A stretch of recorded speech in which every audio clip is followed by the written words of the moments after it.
Right, we're going to do a bit of a front garden tour stroke update, just due to I haven't actually done one this year.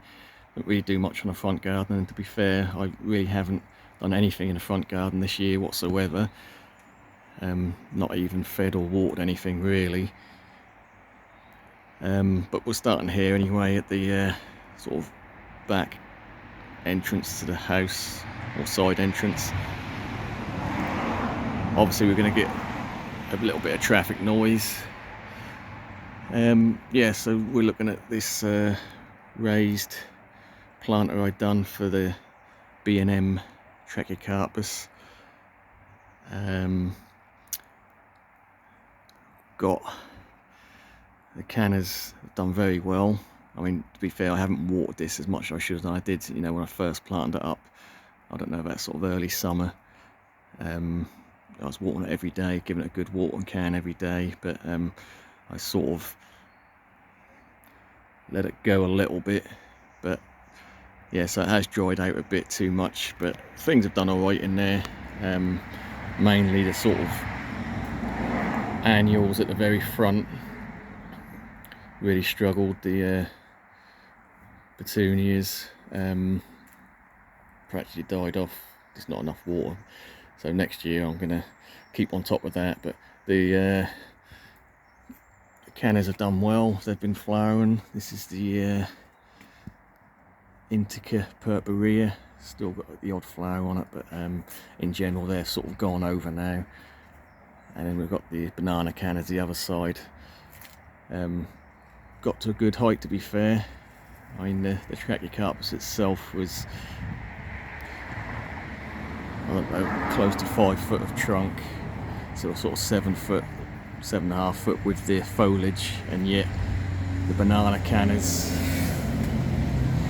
are the same sort of height, so we're looking at about 7 foot on them, so they've done quite well. Obviously, being in such an exposed position, they're a bit wind battered, but that's done what I wanted to do anyway. That's sort of covered up the bare bit of fence there. I will be taking the cannas out, they're too big for this sort of planting situation. So the B&M Trachycarpus itself is done okay. It's sort of pushed out a few little leaves. I mean, there's sort of quite a small head on this one anyway, but it has opened a leaf and it's pushing another leaf, so it's not stood still, but it's not done a huge amount of growing, but I wouldn't expect it to, just, you know, fresh out of the pot and planted. So it was a double, so I was more intrigued about the smaller one because that had the 360 fronds and a slight more of a silver underside. That's done okay as well. I think that's pushed out a leaf and working on a second there. The cross Trachycarpus, this is Fortuna I crossed with Nanus, which I put in to make it a triple, as it were. It's done pretty well. Pushed out a few leaves, and there's really, again, quite a silver underside to them. Right, so that's sort of it for that. I mean, we've got, like I say, like the annual sort of struggled. We have got some coleus there, which is sort of going over now.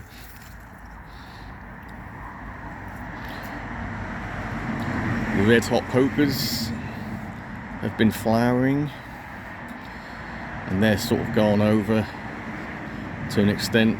Tend to get 2 flushes on these, one sort of late spring, early summer, then in the autumn again. Another B&M special. This was the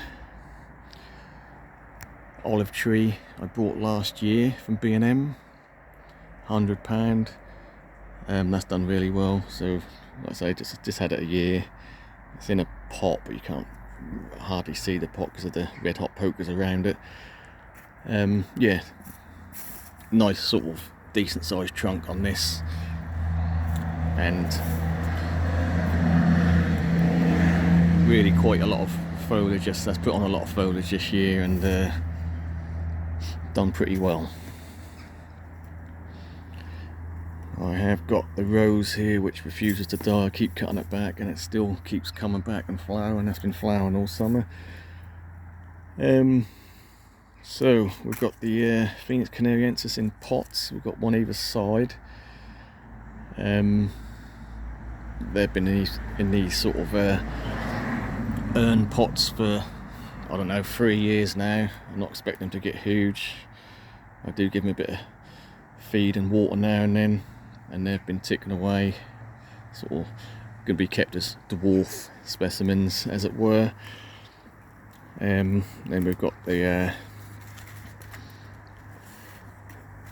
Chamaerops humilis either side of the door as well.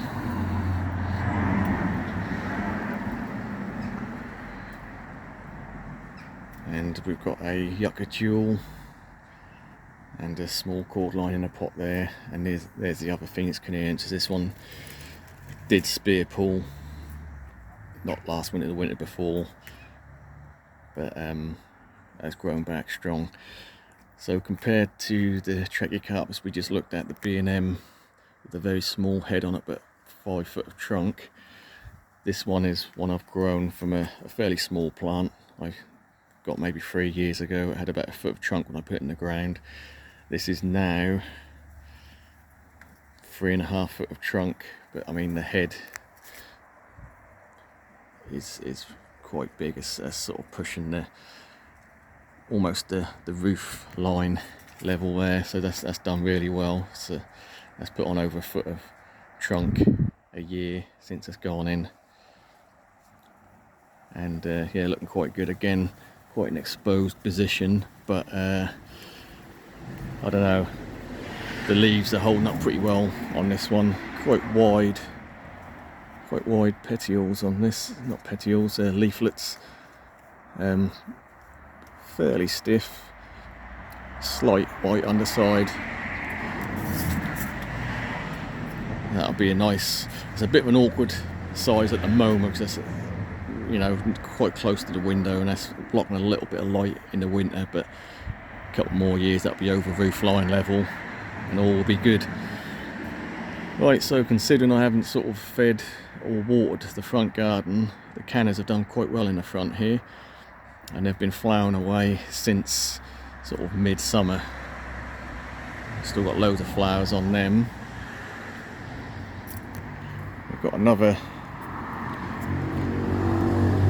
Chamaerops humilis in the ground here. So again, done nothing with this. I think this is one I actually bought from B&M maybe 4 years ago, and seems to be 2 main trunks on that. It's doing well. We've got a Yucca recurvifolia there, so really sort of white glaucous foliage on that. Done well. Banana shredded by the wind obviously, but that has kicked out a pup this year, so that's done quite well. More cannas. Got a little magnolia here which will flower in the spring.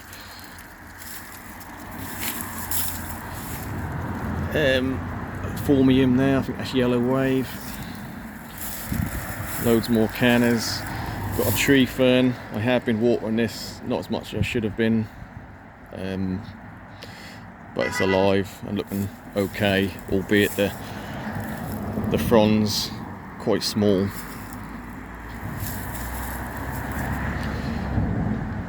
So this yucca's looking a little bit rough because I literally yanked it out of the ground and stuck it in here. This was in a different area. It was in one of the raised troughs in the centre of the garden. We'll look at it in a minute. But it has pushed out a flower spike there.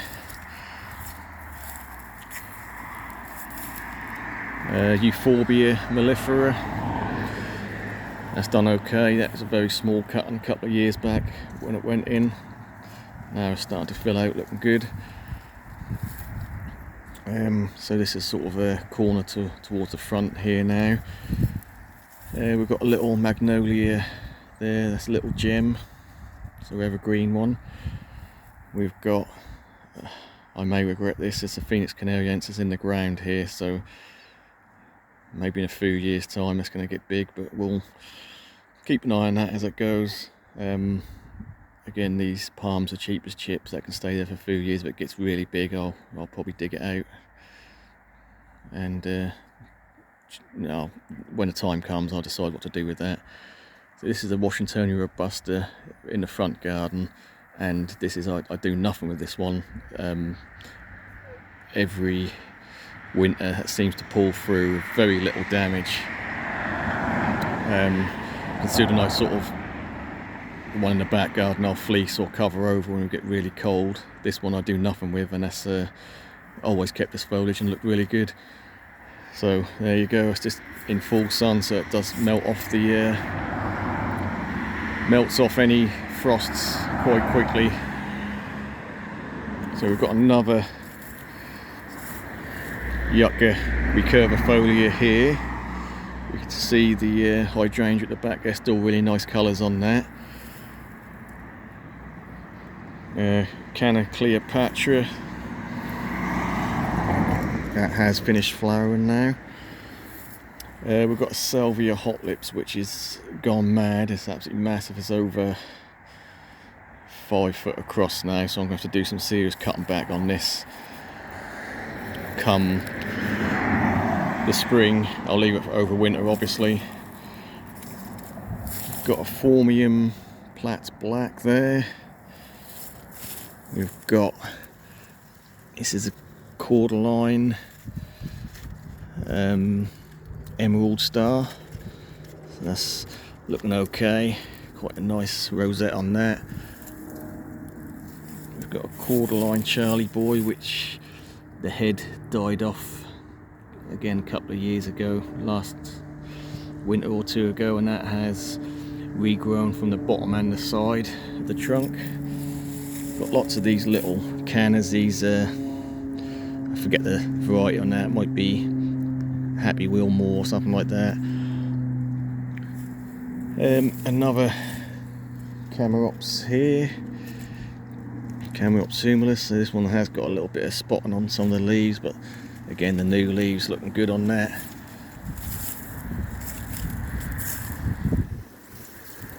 And believe it or not, I always forget about this plant. I've got a little Camerops cerifera down here, which again took some damage over winter, I believe, but has started to push some new blue spears on that.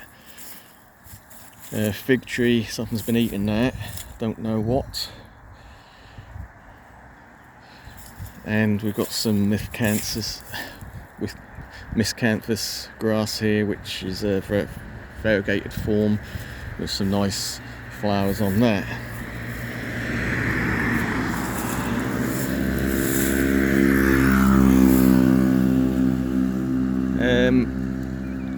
We've got a little Trachycarpus wagnerianus there, slow but sure, that's doing well, no problems with that. So this is an interesting one.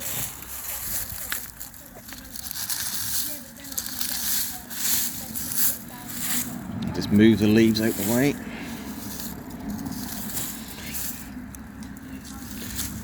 You can see a little pup there from the Agave americana. It's come up in the grass. The actual plant is here it's only raised up by about a foot, but this is one I moved a couple of years ago. So we've got a little pup growing in the grass there. And I've noticed another one here. I do nothing with this Agave americana, that stays out. It's been out for the last 2 winters, and I will say the last 2 winters have been quite nasty. I mean, last winter particularly was very wet. The winter before we had some very cold spells, and took very little damage, just some on the old leaves, but in general it's done very well, and getting bigger every year. That's like I say, no protection whatsoever on that's left to the elements and not covered or anything, and that still pulls through winter, our wet winters, quite nicely.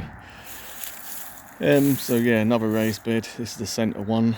So we've got the Bootea odorata in this one. So again, this one was not protected, unlike the ones in the back where I put a fleece on the cold nights, and this is what you get. So we've got a spear opening up here, which is got some brown damage in it. So that's the difference between protecting them and not protecting them. Yeah, they'll survive, but they do look rough. We've also got another palm here recovering from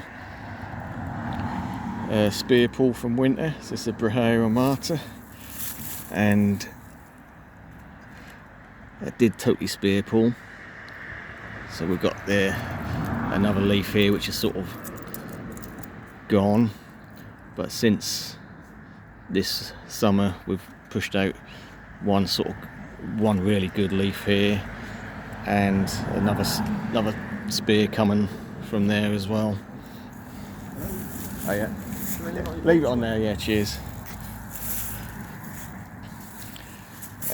Yeah, so we're looking at the Brahea armata. It's got maybe 8 inches of trunk, just in a slightly raised bed.